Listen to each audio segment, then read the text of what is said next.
Have you ever noticed something strange about modern middle-class life? People are earning more than they did a generation ago. They have stable jobs, steady paychecks, and what looks like a comfortable lifestyle. And yet, many of them still feel financially tight. Not poor, but not free either. The bills get paid, life moves forward, but the sense of financial security people expected from their salary never fully arrives. And that raises a quiet question that most people rarely stop to ask. If someone is earning a decent income, where does all the money actually go?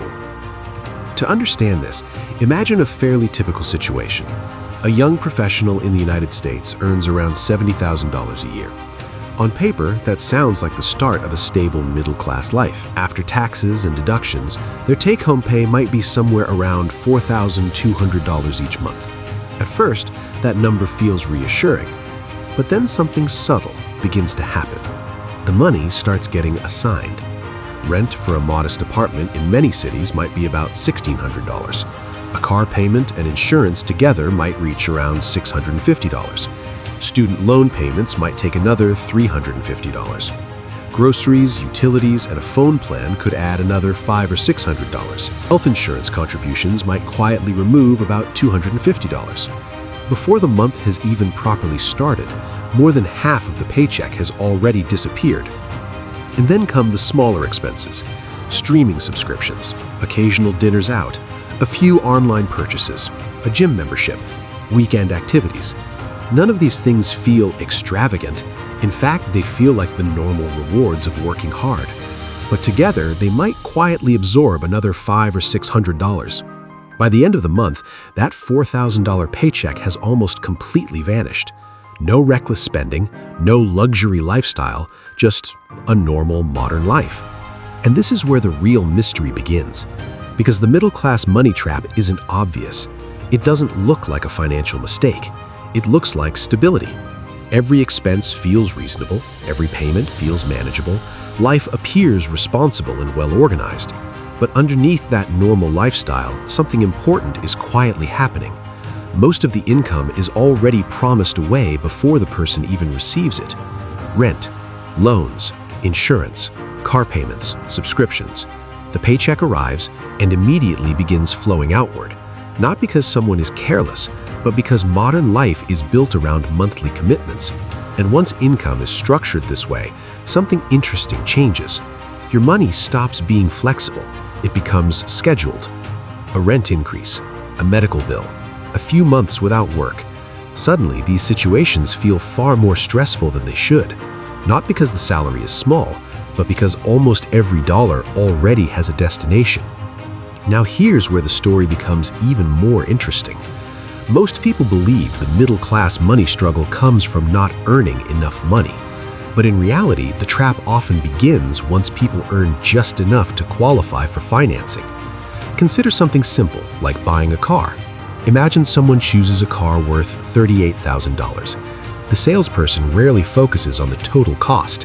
Instead, they focus on something that feels far more comfortable: the monthly payment.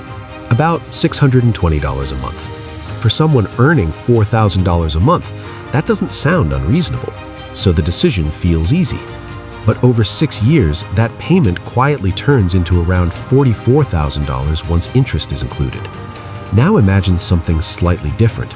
If that same $620 a month were invested instead, even with modest returns, it could grow into more than $70,000 after about 10 years. The decision itself doesn't feel dramatic in the moment, but multiplied across cars, upgrades, and financed purchases, something subtle begins to happen. Income increases, but obligations increase alongside it. And slowly, without anyone intending it, the paycheck becomes a pipeline. Money flows in every month and flows out just as quickly.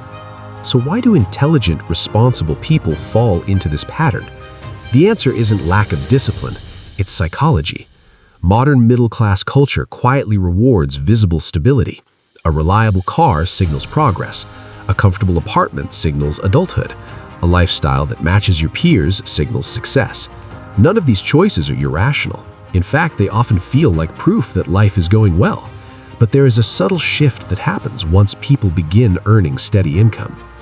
Instead of asking, "Can I afford this?" people begin asking a different question. Can I afford the monthly payment? And that one small shift changes everything. Because monthly payments stretch decisions across years, they make expensive choices feel small, manageable, and reasonable. But they also quietly convert future income into present lifestyle. Over time, the pattern becomes invisible. Bills are paid, life feels stable, everything appears normal. Yet decades later, many people reach a surprising realization. They earned a good living, but most of their income spent years funding obligations rather than building ownership. Financially stable people tend to think about the same situation in a slightly different way. Interestingly, they don't always earn dramatically higher salaries. What they protect more carefully is flexibility. They hesitate before turning income into permanent monthly commitments, because every fixed payment quietly reduces future options. Instead of asking how much lifestyle their salary can support today, they often think about how today's decisions might shape the next 10 or 20 years. It's not about extreme frugality, and it's not about avoiding comfort. It's simply about recognizing something many people never see clearly. The real cost of a lifestyle isn't the price of things. It's the number of future paychecks those things quietly claim. Once people begin noticing that difference, their financial perspective often changes naturally. Not dramatically, just gradually. The middle-class money trap isn't about laziness or bad habits. It's about living inside a system where spending stability feels normal, while long-term flexibility quietly disappears. And once you start seeing that pattern clearly, it becomes difficult to ignore. Because the question slowly changes. Not how much do I earn, but something far more interesting: how much of my future income is already spoken for. If you enjoy calm, thoughtful discussions about money and financial behavior, consider subscribing for more conversations like this.